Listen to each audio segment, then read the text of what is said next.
Okay, the next topic of this is atmospheric refraction of same chapter is human eye, and what we will do, atmospheric refraction means जैसे हमारा rainbow था, rainbow भी किस वजह से था? Because of sun drops, sun rays passing through this one, but there was no effect of that, no effect we had seen for the atmospheric refraction. Why? Reason? Can you tell me? So because if the refraction was taking in the raindrop, not in the atmosphere. That's okay. Refraction is taking place inside of the raindrop. Yes, sir. ठीक है? Not inside of the atmosphere, but rays are passing through the atmosphere. What I wanted to ask basically to you, कि rainbow is generally at the higher level, very high altitude, and just like a, you can say inclined but not vertically, एक sense से. So the light rays are passing through the approximated constant medium, we can say. There is no pollution, no air drop, dust drop, like that. But atmospheric refraction is totally due to the changing refractive index of the air density from high altitude to low altitude or surface. So rainbow में जब light rays पास हो रही थी तो लगभग constant medium था आपके पास में. यहाँ जब लाइट रेज पास होके आती है तो आपके पास चेंजिंग मीडियम आता है. Medium is same, air, but their density is varying. At high altitude the density almost remains same, not so varying. ठीक है. सो वहाँ आपको लाइट रे सीधे सीधे हम लोगों ने बोला कि रेनबो में वाटर ड्रॉप में गई और रिफ्लेक्ट और रिफ्रैक्शन, इंटर रिफ्रैक्शन के बाद हमारे पास आ गई. ठीक है. यहाँ क्या होता है, और वैसे भी रेनबो कब बनता है? सेकंड पॉइंट ऑफ जनरल, जब आप रेन फिनिश होती है तब बनता है. जैसी रेन फिनिश होती है तो क्या होता है, जितने भी एटमॉस्फेरिक डस्ट पार्टिकल्स वगैरह रेन के साथ नीचे आ जाते हैं. So your medium is transparent now, एक किस्म से clear. We can't say crystal clear, but it is clear. In general way the medium is not clear. Understood ना? So there is a difference between that and this. नहीं तो उसमें भी हम atmospheric refraction का रीजन लगा सकते थे ना कुछ, बिकॉज लाइट रेज रिफ्रैक्शन के बाद तो हमारे पास तक आती हैं, बट देयर अप्रोक्सीमेटेड जो मीडियम है वो we can approximate that as a clear medium. Now अब आता है atmospheric refraction. Atmospheric refraction happens only due to the changing refractive index of the medium, that is air, from high altitude to the lower altitude. That is to be understood as a concept. Because जैसे जैसे हम लोग ऊपर जाते हैं air आपकी क्या होती है, लाइट होती है. नीचे आते हैं लाइट एयर आपकी डेंस होती चली जाती है. डेंसिटी ऑफ द एयर नीचे आते जाते बढ़ती है, ऊपर जाते जाते कम होती है. यानी कि ऊपर का मीडियम जो होगा आपका रेयरर मीडियम कह सकते हो, नीचे का मीडियम आपका डेंसर मीडियम हो जाएगा. रेयरर मीडियम बेटा वो होता था कि जो मीडियम आपका जिसकी डेंसिटी मिनिमम होगी, मतलब कम होगी. डेंसर मीडियम वो होगा जिसकी डेंसिटी ज़्यादा होगी. जब आप लाइट चैप्टर पढ़ रहे होंगे, फिनिशिंग करने में आएंगे तो लार्ज रिफ्रैक्टिव इंडेक्स जब पढ़ेंगे वहाँ एक टेबल दी गई है पिंक कलर में, उसमें वेरियस रिफ्रैक्टिव इंडेक्स दिखाए गए हैं. ऊपर से जैसे आप ऊपर से पढ़ना शुरू करेंगे तो आप नीचे को आएंगे तो ऊपर सबसे ऊपर रेयर मीडियम है, नीचे को बढ़ते जाएंगे तो डेंसर मीडियम होता चला जाएगा. जैसे जैसे आप डेंसर मीडियम की तरफ जाते हैं रिफ्रैक्टिव इंडेक्स बढ़ता चला जाता है. विद रिस्पेक्ट टू किसके हैं, वो एयर के हैं. वो जो आपकी टेबल है एनसीईआरटी बुक में, that is with respect to air. Generally हम लोग यही करते हैं कि विद रिस्पेक्ट टू एयर ही किसी चीज का रिफ्रैक्टिव इंडेक्स मेजर करते हैं. यूनिवर्सल है बेसिकली. हाँ, अगर प्रैक्टिकल पर्पज से या क्वेश्चन ने बनाने वाले ने आपको जानबूझ करके कोई अलग मीडियम दिया इंस्टेड ऑफ एयर, देन आप उसका रिफ्रैक्टिव इंडेक्स निकाल सकते हैं. जहाँ एयर रख रहे हैं उसकी जगह दूसरा मीडियम रख देंगे जिसके रिस्पेक्ट में आप निकाल रहे हो. ठीक है. So the point was that refractive atmospheric refraction. ठीक है. It is the refraction of light rays caused by the Earth's atmosphere due to variable refractive index of air at different zone or the height. Altitude से आप ऊपर को नीचे जाएंगे तो आप डिफरेंट जोन में बांट सकते हो लेयर को कि इस लेयर का रिफ्रैक्टिव इंडेक्स इतना हो गया, इसका इतना हो गया, इसका इतना हो गया, ऐसे करके बांट सकते हो. तो डिफरेंट जोन होंगे, डिफरेंट हाइट्स. ठीक है. अब बेसिक जो डेली हम जो यूजुअली देखते हैं वो क्या चीज़ हम देखने में आती है, वही दो इफेक्ट इन्होंने रिफ्रैक्टिव एटमॉस्फेयर इफेक्ट रिफ्रैक्शन के बताया आपको, twinkling of star and advance sunrise and delayed sunset. ये हम कल करेंगे, आज हम ट्विंकलिंग ऑफ स्टार करते हैं। स्टार का क्या होता है? स्टार बेसिकली यहाँ से समझाते हैं, फिर इस पर लिखा हुआ देख लेंगे। आपका स्टार आपको सन में दिखाई, ब्राइट क्लियर नाइट्स में दिखाई देता है। जब आपको शैडो होता है, क्लाउडी होता है तो नहीं दिखता ना। क्लियर नाइट में स्टार आपको विजिबल होता है। स्टार क्या है? What is star? Sun of different solar systems. Planet है, सन क्या है? A celestial body. Celestial body है। स्टार का अपना एक लाइट इमिट करता है, नहीं करता है? करता है। स्टार की अपनी एक लाइट, स्टार लाइट इमिट करता है, नहीं करता है? It does. मून करता है, नहीं करता है? No. सन करता है? Yes. यस। स्टार भी लाइट सन की तरह से लाइट इमिट्स करता है। Yes. ठीक है, स्टार से हमको जो लाइट हमें मिल रही है वो स्टार का अपना खुद इमिशन है। Yes. मून जब हमें दिखाई देता है उसकी अपनी लाइट नहीं है, वो सन के लाइट से हमें रिफ्रैक्शन से दिखता है। ठीक है, सो इसका मतलब क्या होता है कि twinkling of star, twinkling of star is happen due to the fluctuating refraction of star light. ये मैंने मेन जिस्ट जो है ऊपर लिख दिया उसका, कि जो चूंकि जब आप एग्जाम में भी लिखते हो तो आपने अगर मेन पॉइंट्स आप टॉप में लिखते हो, बीच में आप कुछ भी घुसा दो, लास्ट में आप कंक्लूजन लिखते हो तो मार्क्स मिल ही जाते हैं। ठीक है, इसलिए हमने बोला बुक के हिसाब से थोड़ा अप डाउन कर दिया। ठीक है, twinkling of star is happen due to fluctuating refraction of star light rays due to atmospheric refraction. Atmospheric refraction क्या होता है ये हमने ऊपर बता दिया। Okay, now the stars emit their own light. अब हम बेसिक रीजन पे चल रहे हैं। ठीक है, and being at very far distant from the earth they can be considered as a point size source of light. यानी कि स्टार बहुत बड़ा है आपस में अपने आप में। ठीक है, बट हमने उसको कैंडल की तरह समझ लिया, बल्ब की तरह समझ लिया कि स्काई के अंदर बल्ब की तरह से पॉइंट साइज सोर्स है जो लाइट इमिट कर रहा है because of very far distance. ठीक है, सो हमने क्या किया कि अलग अलग पॉइंट साइज सोर्स कंसीडर कर लिए स्काई के अंदर। ठीक है, अब क्या होता है when star light enters on the earth atmosphere, जब ये लाइट वहां से स्टार्ट होती है लाइट रेस और अर्थ एटमॉस्फेयर तक आती है, हमारे पास तक ऑब्जर्वर्स की आई तक आती है। जैसे ये स्टार था यहाँ पर, ये स्टार ऑब्जर्वर है, हम हैं यहाँ पर, हम इसको देख रहे हैं, तो ये लाइट रेज हमारे तक आएगी तभी हमें दिखाई देगा ना।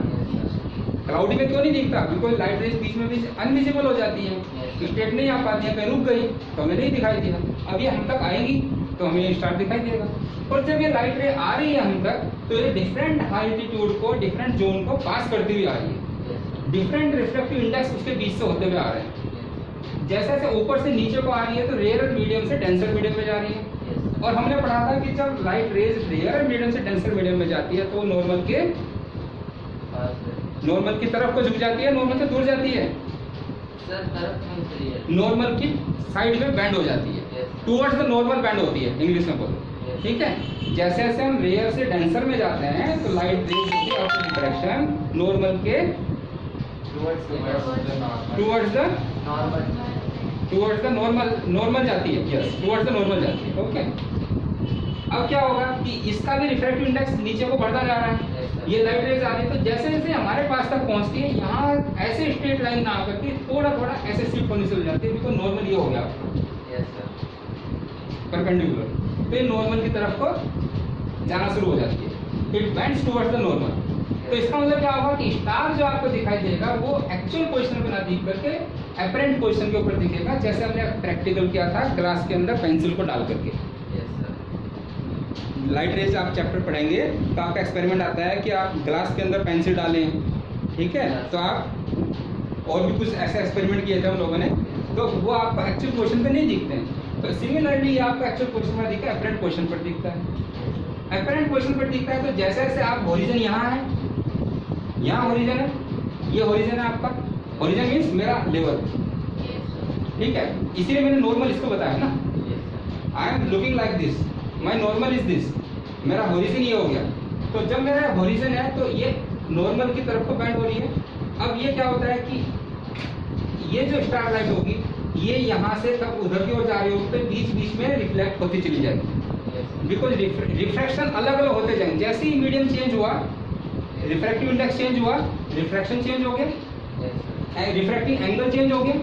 तो जब चेंज होगा तो ये आपको स्ट्रेट नहीं दिखाई देगी, इसकी पोजीशन की आपको क्या होगा कि ये लाइट रेज जो आ रही है आपको फ्लिकर करेगी, वेव करेगी, मूव करेगी थोड़ा थोड़ा सा।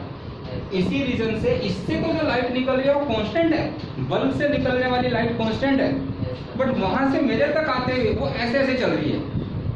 दैट्स व्हाई वो मेरे को ट्विंकलिंग दिखाई दे रही है, because this light is not coming to me straight way, it is passing through the different number of refractions, and due to that refraction, every refraction are coming to my eyes, every refraction angle से जो light निकल रही है वो मेरी eyes में पड़ रही है, तो मुझे वो लगता है कि बार बार बंद हो रहा है और बुझ रहा है, या फिर ऑन ऑफ हो रहा है, या फिर ट्विंकल कर रहा है। और यही एक रीजन होता है कि जैसे मेरा होरिजन है तो ये यहाँ से अगर मेरे होरिजन से ये यहाँ देखता तो इसकी हाइट कम होती, इसकी हाइट होगी थोड़ी ज्यादा हो गई। यही रीजन है कि हमें स्टार्स जो हैं अपनी एक्चुअल पोजीशन से थोड़ा हायर पोजीशन पे दिखाई देते हैं। And also appears twinkling and at the higher height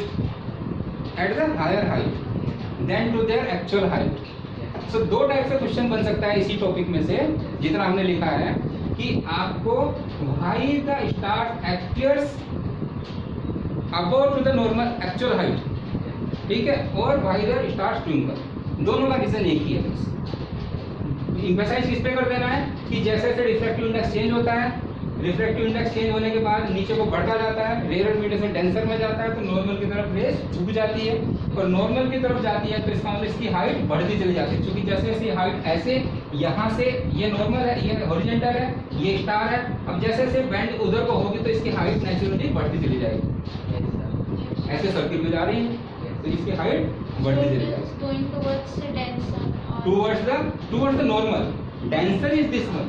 यहाँ से यहाँ जब आते हैं तब डेंसर होता है, यहाँ से यहाँ जा रहे हैं तो towards normal हो रही है, तब ये सेम मीडियम में चल रही है। So here it is rare medium. Rare medium is at this place. You are at the denser medium. You will be able to see this star when this light rays will come to your eye. So this light is coming from the different refractive index medium.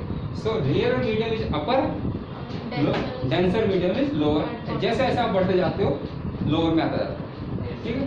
वही चीज हमने बस लिख दिया जो समझा दिया आपको। हम यहाँ थे, the star emits their own light and being at a very far distance from earth they can be considered as a point size source of light. When the starlight enters on the Earth's atmosphere, it continuously refracts before reaching to the Earth's surface. Because of gradually increasing the refractive index of medium that is air and density of the medium that is air. यहाँ तक doubt तो नहीं है कुछ? क्योंकि जैसे जैसे हमने समझा दिया ऑलरेडी, डेंसिटी बढ़ रही है, रिफ्रैक्टिव इंडेक्स बढ़ रहा है, तो रेयर से डेंसर में जा रही है, तो इसका मतलब रिफ्रैक्टिव इंडेक्स चेंज हो रहा है। Okay, thus the light rays enter from the rarer medium to denser medium. This we had added from our side based on the concept given in the NCERT.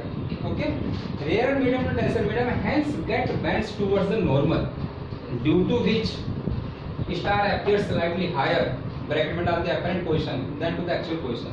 अगर आपका question केवल इतना आता है कि भाई the stars appear at their higher height than to their actual height, और question कैसे बना सकता है, ठीक है। भाई द और भी आपकी तरफ से पूछ सकता है कि are the stars appears on their actual height or at apparent height, explain the reason. Sentence कैसे बन सकता है आपको बताना चाहिए, बस आप यहाँ तक लिख करके इसको छोड़ सकते हैं उस आंसर को। ट्विंकलिंग वाले को थोड़ा आगे बढ़ा दो, ट्विंकलिंग वाला आता है तो योर ऐड कर दो, ठीक है। This apparent position of star are not stationary. This position is stationary or not? No, because of the variation of the refractive index. ठीक है, stationary and keep changing slightly since the refractive index, that is physical condition word is given in the NCERT. Physical condition of Earth surface of the atmosphere are not constant. Therefore, the path of the ray of light coming from the star goes varying slightly. ठीक? Resulting the starlight entering into the observer's eye flickers. The stars sometimes appear brighter and at some other time they are fainter, dimmer. ठीक है? This effect is known as the twinkling effect. Yes. This is known as the twinkling effect. There are the two questions between this pattern So the with the same graph, same figure. अब point आता है कि जब star twinkle करते हैं तो हमारे other सन है, मून है, ये जो हमें विजिबल है डेली, ठीक है, ये क्यों नहीं ट्विंकलिंग दिखाई देते हैं? पॉइंट आता है कि ये क्यों नहीं ट्विंकल करते हैं? Why they are not appearing twinkling to because us? they are closer, so refractive index is like. They are very closer. They are considered as a large size of the point source or large collection number of the point source. मतलब extended source sorry. They are closer to the earth, so we consider it as a large, huge point source of the light or small point size source का collection. अब क्या होता है कि जब हमने एक ये ले लो, आप लड़ी ले लो, लड़ी है ना, दिवाली में लगाते हैं जो, उसमें बल्ब होते हैं बहुत सारे, उनको एक जगह रख दो इकट्ठे करके, ठीक है। कुछ बल्ब अगर उसमें से हल्के चलते हैं, कुछ बल्ब उसमें से ब्राइट होते हैं। आप थोड़ा दूर से देखेंगे, बिल्कुल पास से नहीं, दूर से देखेंगे तो आपको क्या लगेगा कि वो फ्लिंकरिंग नहीं हो रही है, उसके अंदर कांस्टेंट से चल रहे हैं, क्योंकि जो ब्राइटर वाले बल्ब हैं उनका इफेक्ट जो डिमिंग वाले इफेक्ट बल्ब थे उनसे उन्होंने एब्जॉर्ब कर लिया, तो आपकी आईज में ओवरकम हो गया, ओवरऑल एवरेज न्यूट्रलाइज हो गया। तो जब हम उनको देख रहे हैं फार डिस्टेंस से, basically because we are not seeing looking the planet और moon at a very near distance, they are also very high distance but closer then to the stars. Okay, so जब हम उनको देखते हैं तो हमें ऐसा लगता है कि वो ट्विंकल नहीं कर रहे हैं, क्योंकि उनका जो इफेक्ट है वो एवरेज हो जाता है 0। ब्राइटर प्लस डिमिंग दोनों का इफेक्ट अगर इंटेंसिटी को प्लस माइनस किया जाए, प्लस करके एवरेज निकाला जाएगा, that become equal to 0। So that NCERT book also says. So that's why they are not visible as like a twinkling. ठीक है? Though light rays coming from there are passing through the same medium, they are also having the same type of the effect.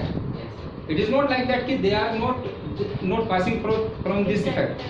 They are also affected by this method, this phenomena.